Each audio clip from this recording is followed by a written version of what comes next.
ଦେବା ପରି କେଉଁଠି ଧୋଇବି ଏହା ତ ମୋର କେଉଁଠି ଧୋଇବି କରଗଳ ଧୋଇପାରିବ ସେ କେଉଁ ସେଠାରେ ସେନ୍ ଧୋଇଲା ନଦୀ ଜଳ ଶପଥ କଲି ମୁଁ ଥରି ଥରି ଧୋଇବି ନାହିଁ ମୁଁ ଏହା ତ ମୋର ରହିଥାଉ ତାହା ସେହିପରି। এইভাবে অতি স্পন্দনশীল কবিতা হচ্ছে উদ্দাম সিং। জাতীয়বাদী ওড়িশা জাতীয়বাদকে নেই সে লিখিছেন উৎকলিকা কবিতা গ্রন্থ যাহিরে বিশিষ্ট কবিতা বিশ্ব জীবন পথ আছে যাহা আলোচনা করতে ডক্টর রাউত পুনরাবৃত্তি করুনা।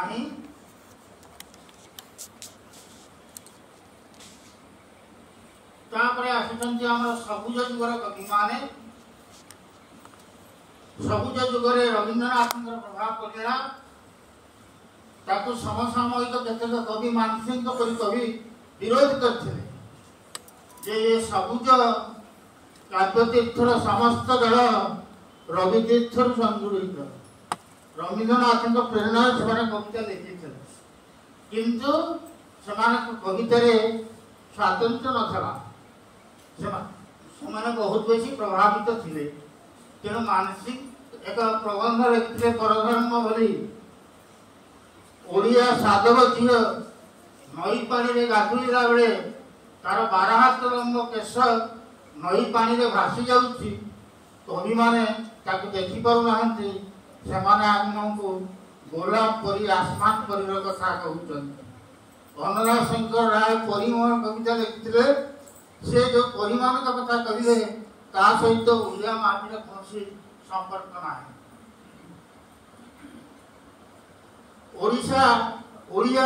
ଓଡ଼ିଶାର ଗାଁ ଗହଳରେ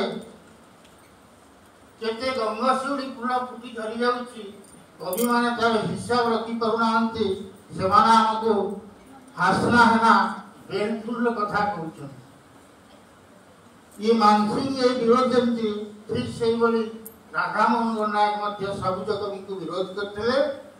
अन्नदा शंकर संपर्क रक्षित कविता कहते श्रीयुक्त राउत आस आस आईसीएस आस आस और आए तुम्हें जे बंगवासी गुलाम मोर हाय रे हाय कुंज मन कोईली तुम्हें कुआर मिले जतन बढ़ी ज्ञान धन पाइला क्षणी गोत्र स्मरी गलाए उड़ी। ଅନରା ଶଙ୍କର ରାୟ ଢେଙ୍କାନାଳରେ ତାଙ୍କର ଜନ୍ମ। ଓଡ଼ିଶାରେ ପାଠ ପଢ଼ିଥିଲେ କିନ୍ତୁ ପାଟନାରେ ପାଠ ପଢ଼ିବା ପରେ ଆଇସିଏସ୍ ପାଇଲେ। ଓଡ଼ିଆରେ ମାତ୍ର 5-6 ବର୍ଷ ସେ କବିତା ଲେଖିଥିଲେ। କେତୋଟି ପ୍ରବନ୍ଧ ଲେଖିଥିଲେ।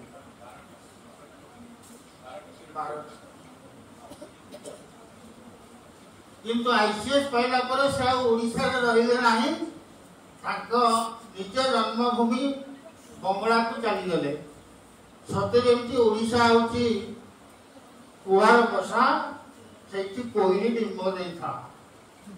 କୋଇଲ କଣ୍ଠସ୍ୱର ମଧୁର, ବଙ୍ଗଳା ଭାଷା ମଧ୍ୟ ବଡ଼ ମଧୁର। କିନ୍ତୁ ଓଡ଼ିଆ ଭାଷା କର୍କଶ ଭାଷା। ବୀରର ଭାଷା କ'ଣ ମଧୁର ହେଇପାରିବ? ଓଡ଼ିଆ ମାନେ ବୀର, ତେଣୁ ଭାଷା କର୍କଶ। ଓଡ଼ିଆ ମାନେ କୁଆ। ତେଣୁ କହିଲେ ହେ କୋଇଲି ଓଡ଼ିଶାରେ ତୁମେ ବସା ତୁମର ଅଣ୍ଡା ଦେଇଥିଲ କିନ୍ତୁ ଡେଣା ଲାଗିଲା କ୍ଷଣି ନିଜ ଜନ୍ମଭୂମି ଚାଲିଗଲ। ରାଧାମୋହନ ଗଣନାୟକ ଯେ ରବୀନ୍ଦ୍ର ପ୍ରଭାବକୁ ବିରୋଧ କରିଛନ୍ତି ତା ନୁହେଁ। ରବୀନ୍ଦ୍ରନାଥଙ୍କ ଦ୍ୱାରା ସେ ବେଶ ପ୍ରଭାବିତ ହେଇଛନ୍ତି। ମୁଁ ଏକ ଦୀର୍ଘ ପ୍ରବନ୍ଧ ଲେଖିଥିଲି ରବୀନ୍ଦ୍ରନାଥ ରାଧାମୋହନ। ରବୀନ୍ଦ୍ରନାଥଙ୍କର जो वाल्मीकि प्रतिभा गीतिनाट्य अच्छी द्वारा अनुप्राणित होई से प्रथम प्रकाशित ग्रंथ कालिदास रचना करते। कालिदास होची समग्र भारतीय साहित्य रे कालिदास को केंद्र करी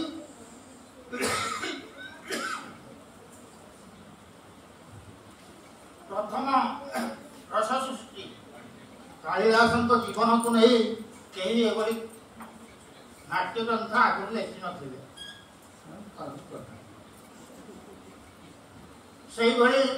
रवींद्रनाथ संपर्क से गोटे कविता लिखिं रवींद्र बोली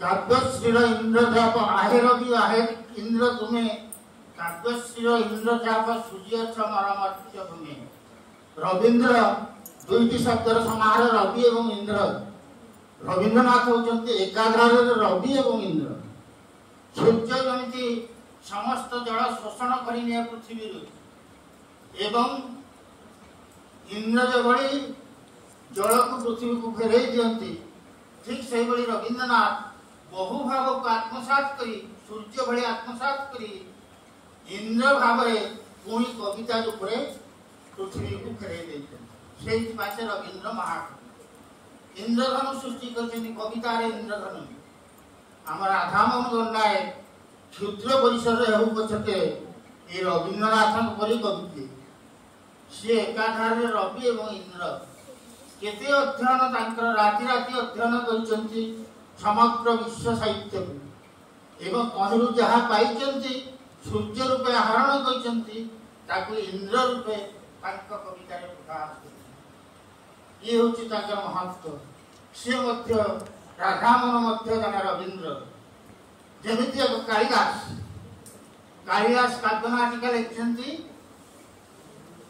एवं मेघदूत अनुवाद करछन्ति कुमार संभव अनुवाद करछन्ति कालिदासंकर लक्ष्मीधर नायक कालिदास सहित तुलना करछन्ति कालिदास परि भाव मस्कुल कालिदास परि बोका बिल्कुल ये राधामन गन्ना है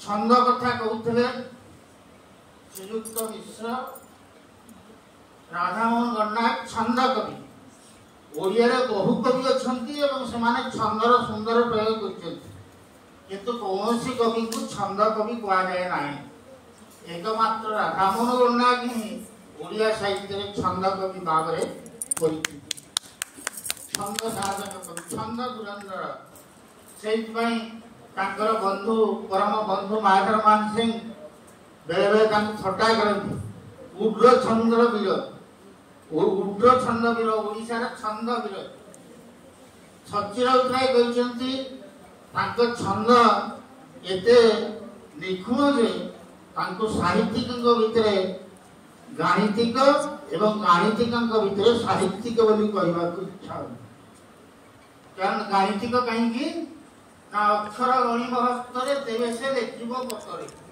कविता लेखिया कहले अक्षर गणि गणि छंद ठीक करिया को पड़ियो कारण कविता होची जगक्षर परिमाण त छंद छंद होची अक्षर परिमाण केउ धाड़ी रे केते अक्षर रहिबो केउठी विराम नबो ये होची छंदर नियम छंद ताकुई कुहा जाय तेनु छंद रक्षा करबा सहज कथा नुहे जेते लोक मात्राभूत छंद रे कविता लिखिछन्ति राधामोहन गन्ना ता भितरे श्रेष्ठ रवींद्रनाथ प्रभाव रे दुईटी छंद रवींद्रनाथ प्रभाव ओडिशा को आस्तला गोटे होची मात्राभूत छंद आ गोटे गलाका छंद ये दुई छंदर दुई विशिष्ट कवि हेले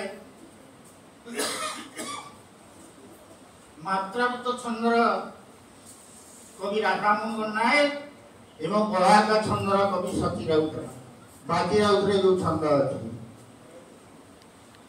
मात्राभूत छंद होची युक्ताक्षरिक छंद ठीक गुरुलोक छंद नुहे जदियो गुरुलोक छंद नियमर प्रेरणा रे से छंद सृष्टि रवींद्रनाथ तांकर मानसी काव्य ग्रंथ रे प्रथमे ए छंद को सृष्टि कर ओडिशा रे 1909 मसिया रे लक्ष्मीकांत शांतिधाम वासी नामक कविता रे प्रथमे मात्राभूत छंद प्रयोग कले किंतु सबुज काल रे कवि माने विपुल परिमाण रे ए छंद प्रयोग करथले कालिंदी चरण वैकुंठनाथ मानसिंह राधामोहन गन्ना के माने समस्त मात्राभूत छंद रे कविता लिखिछन्ति किंतु